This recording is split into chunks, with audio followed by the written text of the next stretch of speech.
A very good morning, all of the minister governors. Please kindly have your seats, and all of the other staff, can you leave the room because we are about to begin. Fellow G20 minister and governors, head of international organization, and distinguished delegates. A very good morning, good afternoon, and good evening to all of you. For delegates here in Bali, once again, thank you for coming long way to Bali. And we do sincerely hope that you had enjoyable dinner last night and of course have some good rest. And we also thank for those minister and governors of wearing the taste of Indonesia in this morning. I select myself all of the clothing from Sumatra, from Nirmala Songket, Java Batik Walang Keke, Bali Endek Patra, and Sulawesi Pina Watangat. For those of you attending this meeting virtually, we also extend a warm welcome back to the meeting. Yesterday, on the first day of our meeting, we have a very fruitful discussion on the global economy, global health agenda, and the international finance architecture. On the global economy, amidst the heightened risk and uncertainty we are facing, ministers and governors have reiterated their commitment to support the path to global economic recovery. Many of us raise concern and the urgent need to address the risk of increasing commodity prices causing persistent inflation. Furthermore, many of us underline the need to address issues on food security, as a failure to address this issue may further worsen the outlook. On the health agenda, significant progress has been reached to further take forward the effort to enhance pandemic preparedness, prevention, and response. We are delighted to have broad support on the establishment of the Financial Intermediary Fund, FIF, and have progressed the discussion on enhancing the coordination between health and finance. Furthermore, we are very pleased that we have deliberated some critical elements in promoting a more stable and resilient international financial architecture. This includes advancing our discussion on capital flows management, debt vulnerabilities, central bank digital currency, CBDCs, and appropriate policy mix, particularly during the time of heightened volatility and market distress. Policy mix of fiscal, monetary, financial system stability, and all of the policy, including also on the structural reform, along with how we can reaffirm our commitment to support the most vulnerable. Echoing on what Minister Sri Mulyani conveyed yesterday, I certainly hope that our discussion on this second day continues to uphold the high spirit of collaboration. Our discussion today aims to ensure that despite the challenging circumstances we are facing, the G20, as the premier forum for coordinating global economic issues, remain committed to deliver concrete action to support a strong, sustainable, balanced, and inclusive growth and recovery. It is important that we remain focused on what we have planned to achieve this year, as this will also send a positive message to the global community on the G20's role and efforts to support global recovery. I will proceed with our fourth session on financial sector issues. In this session, we will discuss 5 main topics. First, COVID exit strategy for financial stability and scarring effects, as well as non-bank financial institutions. Second, climate-related financial risk. Third, crypto asset. Fourth, financial inclusion and digitalization. And finally, new data gaps initiative.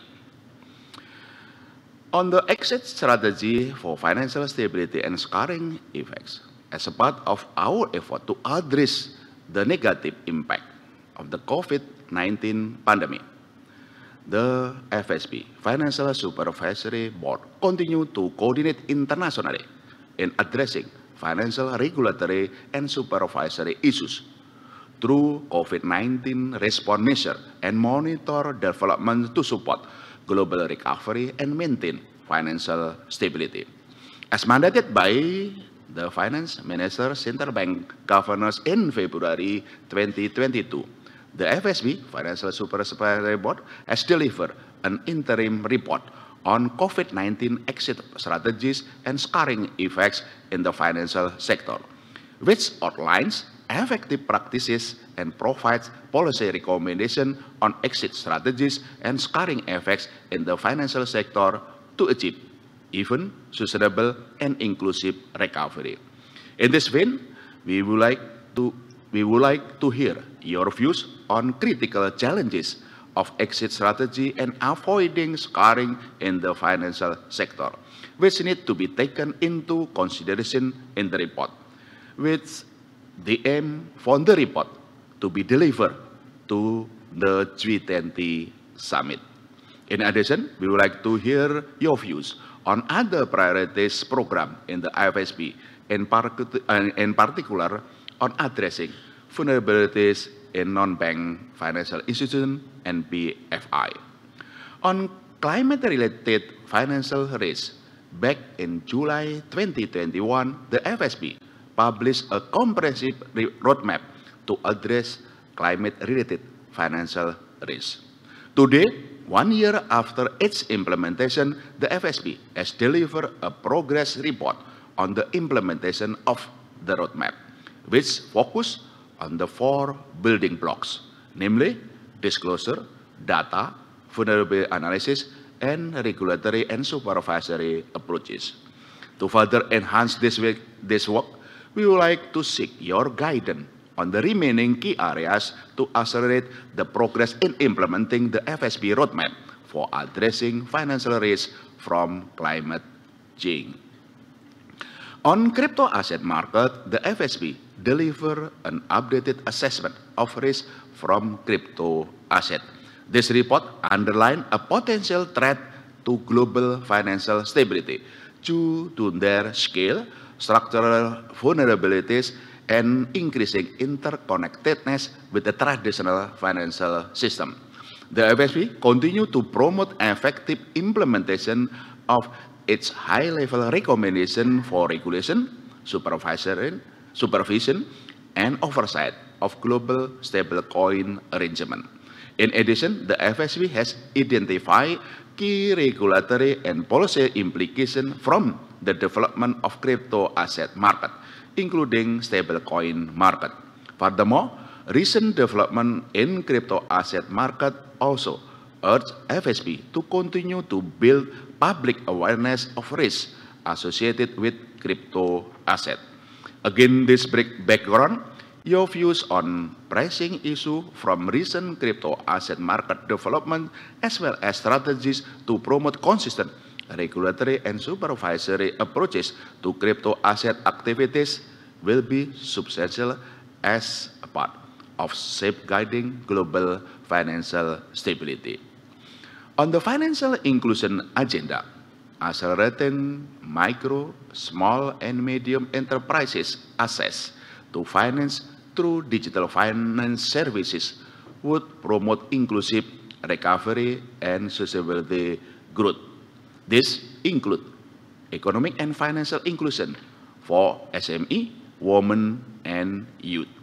However, we need to tackle financial exclusion risk, especially for vulnerable and undeserved groups. To address this, the G20 presidency, together with global GBFI global partnerships on financial inclusion, and key partners focus on policy to integrate the supply side of the financial sector with its demand side.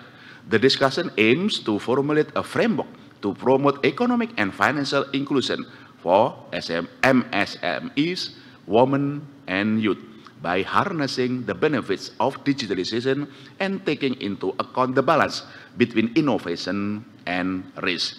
The framework will be built based on deliverables of the G20 Financial Inclusion Action Plan, FIAP 2022. To this end, we are keen to hear your views on key issues in advancing the financial inclusion agenda, including on how to strengthen digital financial literacy. Lastly, on the work of the Data Gaps Initiative, recognizing the need to enhance data availability and provision, the IMF, in close cooperation with the Interagency Group on Economic and Financial Statistics, IAG members, and the FSB have prepared the work plan of the new DGI. This work plan consists of 4 areas, that is, climate change, household distribution information, fintech and financial inclusion, and access to private and administrative data and data sharing.